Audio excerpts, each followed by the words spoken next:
Hello everyone, welcome back to my YouTube channel. आज हम करेंगे क्लास 11th की अकाउंटेंसी का चैप्टर नंबर 17 जिसका नाम है बिल्स ऑफ एक्सचेंज का सिनेरियो नंबर 1, जो कि है retaining the bill till due date. जैसा कि नाम से पता चल रहा है कि बिजनेस में सेल हुई है, उधार पे सेल हुई है। ड्यू डेट आने पे हमारे डेटर ने, हमारे कस्टमर ने हमें पेमेंट भी कर दी है, तो उसे बोला जाता है retaining the bill due date. मतलब जब ड्यू डेट आई तो हमें पेमेंट मिल चुकी है। तो इसकी कुछ जर्नल एंट्रीज होती हैं, ड्रॉअर के बुक में अलग होती हैं, ड्रॉइंग के बुक में अलग होती हैं। तो आज वही जर्नल एंट्री को हम डिस्कस करेंगे अपने सिनेरियो नंबर 1 में। चलिए अब एक बार अपने आज के टॉपिक को शुरू करते हैं। सबसे पहले इसको एक स्टोरी के थ्रू समझते हैं कि आखिर में हुआ क्या है, होता क्या है बिल ऑफ एक्सचेंज में। तो मानिए बिजनेस है और ये मिस्टर ए है जो कि इस बिजनेस का ओनर है, जिसको आप ड्रॉयर भी बोल सकते हैं। सेम इसी तरीके से ये बायर है, इसको आप नाम दे सकते हैं मिस्टर बी, जो कि ड्रॉई है। बिल्स ऑफ एक्सचेंज की लैंग्वेज में हम इन्हें ड्रॉअर और ड्रॉई बोल सकते हैं। अब क्या हुआ, बायर ने, मिस्टर बी ने मिस्टर ए से परचेज करी, गुड्स परचेज करे 50,000 रुपीज के, और कहा कि मैं इसको एक महीने बाद पे करूंगा। मिस्टर ए ने कहा ठीक है, आप मुझे एक बार एक महीने बाद पे कर दीजिएगा, पर इसके लिए आपको एक बिल साइन करके देना पड़ेगा। तो ये एक बिल बनाएंगे, इस बिल पे मिस्टर बी के साइन लेंगे, पर्टिकुलर अमाउंट लिखेंगे, और पर्टिकुलर अमाउंट मेंशन होगा, इस अमाउंट पे कितना अमाउंट देना है, किस डेट को देना है, ये सब कुछ इस बिल पे मेंशन होगा। तो ये मिस्टर बी को दे के, उनसे साइन लेके ये बिल वापस ले लेगा मिस्टर ए। तो इससे हम बोलते हैं, ये यही होता है क्या, बिल्स ऑफ एक्सचेंज। तो एक तरह से बिल हो गया। क्या हो गया, ये बिल हो गया। अब क्या हुआ कि ठीक है, मिस्टर बी एग्री हो गया, ठीक है मैं आपको साइन करके दे देता हूँ, और ड्यू डेट आने पे, जो कि इसने मांगी है कि 1 मंथ के बाद पेमेंट करेगा, ड्यू डेट जब मेरे पास आई होगी तब मैं आपको पेमेंट कर दूंगा। और जब ड्यू डेट आई तो उसने पेमेंट कर भी दी, मिस्टर ए को पेमेंट कैश में कर भी दी। तो इस सिनेरियो को हम बोलते हैं retaining the bill till due date. अब समझिए कि अब मिस्टर ए और मिस्टर बी अपनी अपनी बुक्स में इसकी एंट्री भी तो करेंगे, तो किस तरीके से एंट्री होगी। तो यहाँ पे ये समझने वाली बात है। मिस्टर ए कैसे एंट्री करेगा, पहले मिस्टर ए पहले अपनी बुक में ये एंट्री करेगा कि उसके पास से क्या हुई है, सेल हुई है। तो पहले वो सेल की एंट्री करेगा। सेम डे पे ही उसने क्या हुआ कि बिल भी साइन करके ले लिया, बिल भी उसने रिसीव कर लिया साइन करके, कस्टमर से बिल भी उसने ले लिया। तो बिल रिसीवेबल की एंट्री भी मिस्टर ए की बुक्स में होगी। और साथ ही क्या हुआ कि ड्यू डेट आने पे पेमेंट भी मिस्टर ए को मिल गई है, ड्रॉर को पेमेंट मिल गई है, तो कैश अकाउंट डेबिट वाली एंट्री भी मिस्टर ए अपनी बुक में करेगा। कहने का मतलब ये है कि 3 एंट्री होगी इस सिनेरियो में, ड्रॉर के बुक में। ऐसे सेम तरीके से ड्रॉई के बुक में भी 3 एंट्री होगी।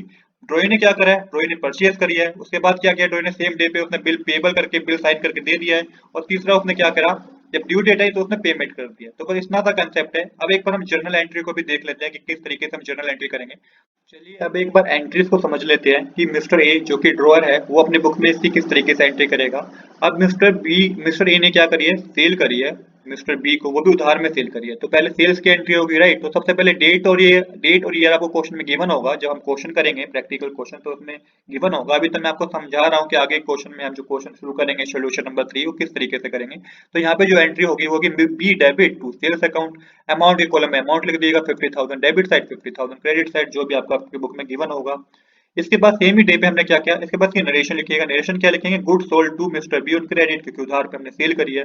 अब क्या करना है हमें, अब सेम डे पे हमने क्या कहा था कि भाई हमें ठीक है आप एक महीने बाद पेमेंट दे देना, पर हमें बिल साइन करके दे दो। तो हमें बिल क्या हो गया, रिसीव हो गया। तो ये बिल रिसीव हो गया कि हो गया हमें, तो इसकी एंट्री भी सेम डेट पे होगी, March 1 पे। तो यहाँ पे आप लिखेंगे bill receivable account debit to to B. तो बी ने हमें बिल दिया ना, तो यहाँ पे लिखेंगे bill receivable account debit to B.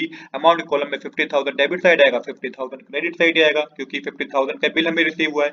इसकी आप नरेशन लिखेंगे bill receivable from B. Bill हमसे हमें रिसीव हुआ है, किससे, बी से रिसीव हुआ है। आई होप आपको दोनों एंट्री समझ में आई होगी। Same to same journal entry वाला कंसेप्ट ही है। अगर आपको जर्नल एंट्री क्लियर नहीं है तो मैं आपको सजेस्ट करूंगा कि पहले अपना जर्नल एंट्री का कंसेप्ट क्लियर कर लें आप। उसके बाद आपको ये, इसमें आपको ये चैप्टर आपको बहुत आसान लगेगा। तो B debit to sales account पहली एंट्री होगी, जिसमें बिजनेस में सेल हुई है। उसके बाद हमें बिल रिसीव हो गया है, बिल रिसीवेबल अकाउंट डेबिट किससे रिसीव हुआ, बी से रिसीव हुआ, तो टू बी लिखेंगे आप। थर्ड एंट्री किस तरीके से होगी आप वो समझिए। अब ड्यू डेट पे आने पे हमें पेमेंट भी मिल गया, तो ड्यू डेट कैलकुलेट करके आपको यहाँ पे डेट लिखनी होगी कि 1 मंथ माना था उसने कि 1 मंथ बाद पेमेंट करेगा। बट उसमें आपको क्या करना है, 3 डेज ग्रेस पीरियड के भी जोड़ने होंगे। तो April 4 हमारी ड्यू डेट होगी, जिसपे उसने पेमेंट भी कर दिया। तो यहाँ पे पेमेंट बिजनेस पर कैश आ गया, तो यहाँ पे आप लिखेंगे cash account debit to bills receivable account. इस तरीके से आप थर्ड एंट्री करेंगे, कैश आ गया टू बिल रिसीवेबल अकाउंट। अब अमाउंट के कॉलम में आप लिख दीजिए 50,000 डेबिट साइड, 50,000 क्रेडिट साइड, क्योंकि हमारे पास कैश आ गया, बिल की जगह हमारे पास कैश आ, क्योंकि बिल हमने क्यों लिया था कि एक तरह से प्रूफ था कि वो पेमेंट करेगा।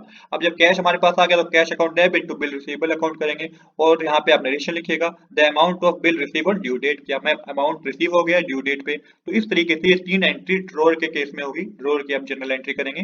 सेम इसी तरीके से ड्रॉअर की बुक में भी एंट्री होगी। अब एक बार ड्रॉइंग की बुक में एंट्री देख लेते हैं किस तरीके से होगी। तो सेम आपको फॉर्मेट के बारे में तो पता ही है कि date particular ledger folio amount debit amount credit करके फॉर्मेट बनाएंगे। डेट आपको क्वेश्चन में से पता चल जाएगी। अब ये बायर है, ये अपनी बुक में कैसे एंट्री करेगा, क्योंकि इसने तो परचेज करी है तो ये परचेज वाली एंट्री करेगा। किससे परचेज करिए, ए से परचेज करिए।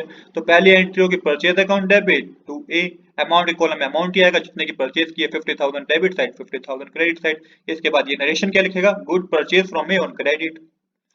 अब करते हैं सेकंड इसके ट्रांजैक्शन। सेम डे पे इसने क्या हुआ, बिल साइन करके दे दिया था, तो इसके लिए वो बिल पेबल हुआ, इसको बिल पे करना है। तो इसके लिए बिल पेबल हुआ, तो इसकी एंट्री किस तरीके से होगी, किसको बिल पे करना है, इसको ए को बिल पे करना है, तो a debit to bills payable account आएगा, to bills payable account. Amount के कॉलम में लिख देंगे 50,000 डेबिट साइड 50,000 क्रेडिट साइड।